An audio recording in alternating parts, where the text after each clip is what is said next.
माता जी एक श्लोक में ऐसा आता है कि भावीय भेद विज्ञानम, जब तक भेद विज्ञान भाव हो तब तक के ज्ञान ज्ञान में स्थिर न हो जाए, इसका એના શું એ જ્ઞાન ત્યાં સુધી ભાવવું કે જ્ઞાન જ્ઞાનમાં ઠરી ન જાય. એટલે ભેદ જ્ઞાન ત્યાં સુધી કે મૂળ મોક્ષ માર્ગ જ એની ઉપર આખો છે. ભેદ જ્ઞાનથી સરતું તારામાં એકત્વને વિભાવથી વિરક્ત થઈ જાય. અહીંયાથી શરૂઆત થઈ સમ્યક દર્શનમાં, એ જેને વર્તમાન દશા. સ્વાનુભૂતિમાં તો કાંઈ એને બહારનો વિકલ્પ જ નથી કોઈ જાતનો, એને અંદર ઠરી ગયો. પણ બહાર આવી તો ભેદનાની ધારા ચાલુ છે. એ ભેદનાની ધારા ચાલુ છે. એ ભેદનાની ધારા ક્યાં સુધી તારે ભાવવી કે જ્યાં સુધી વિતરાગ ન થાય, સ્વરૂપમાં ઠરી ન જાય અને વિકલ્પ તૂટી જાય, પૂરો કે અંદર એવો ઠરી જાય કે પછી બહાર જ ના આવે, એવી ભેદનાની ધારા ભાવવી એમ છે. ભેદનાની ધારા ભાવવી એટલે ભેદનાની સાથે તારી નાયકની ધારા અંદરથી એવી ભાવવી કે તું સ્વરૂપમાં ઠરી જા કે પછી બહારનો વિકલ્પ જ ના આવે. આમ ભેદ જ્ઞાન પરથી વિભક્ત અને પણ સ્વરૂપમાં એકત્વ, એમ એનો અર્થ લેવો કે સ્વરૂપમાં તું એકત્વ થયો, એમાં એવો ઠરી જાય, એવી તારી નાયકની જ્ઞાતા ધારાની ઉગ્રતા કર કે એટલે એની સાથે ભેદનાની ધારા એમ લેવાનું. એ ભેદનાની ધારા એટલે વિકલ્પથી એ જે ઉદય આવે એની સાથે છૂટો પડતો જાય છે અને નાયકની ધારા ઉગ્ર થતી જાય છે. આ બાજુ લ્યો તો ભેદનાની ધારા એટલે વિકલ્પથી છૂટો પડ્યો. જે વિકલ્પ આવે એનાથી એમાં ટકતો નથી ને સ્વરૂપમાં લીન થાય છે.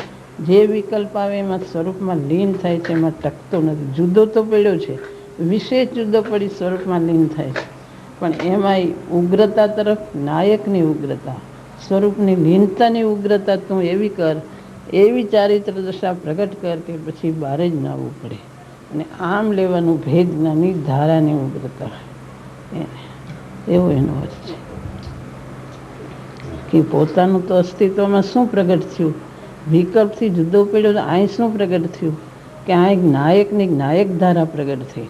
શાંતિની ધારા, સમાધિની ધારા, લીનતાની ધારા આ બાજુ પ્રગટ થાય છે. એટલે તું એવી લીનતા કર, એવી નાયકની ઉગ્રતા કર કે સ્વરૂપમાં ઠરી જાય અને પછી બહાર જ ન આવે. અને આ બાજુ ભેદનાની ધારા એવી કર કે વિકલ્પ તે હું નથી, વિભાવ મારો સ્વભાવ નથી. અહીંયા મુનિઓ એવી ઉગ્રતા થઈ ગઈ, મુનિઓને વિકલ્પ આવીને ટકતા જ નથી. એક પાણીના જેમ, પાણીના રેલાની જેમ પાણી આવી ચાલ્યું જાય એમ તરત સ્વરૂપમાં લીન થાય, તરત સ્વરૂપમાં લીન થાય. એવી એમની ભેદનાની ધારા કયો કે સ્વરૂપની લીનતા કયો, એવી એમની નાયકની ઉગ્રતા છે. ત્યાં ટકતા જ નથી. જે ઉદય આવે ખસી જાય, તરત જ ખસી જાય છે. એને ભેદ જ્ઞાનની ધારા એટલી ઉગ્ર થઈ ગઈ, આ તરફથી વિકલ્પમાં ટકતા નથી એટલે ભેદનાની ધારા ઉગ્ર. આ બાજુ નાયકની ઉગ્ર ધારા, લીનતાની ઉગ્ર ધારા થઈ ગઈ છે.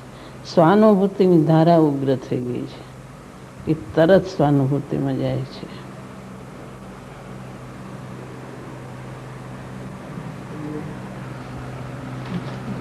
દશમૂર્તિ ભગવતી માતનો જય હો.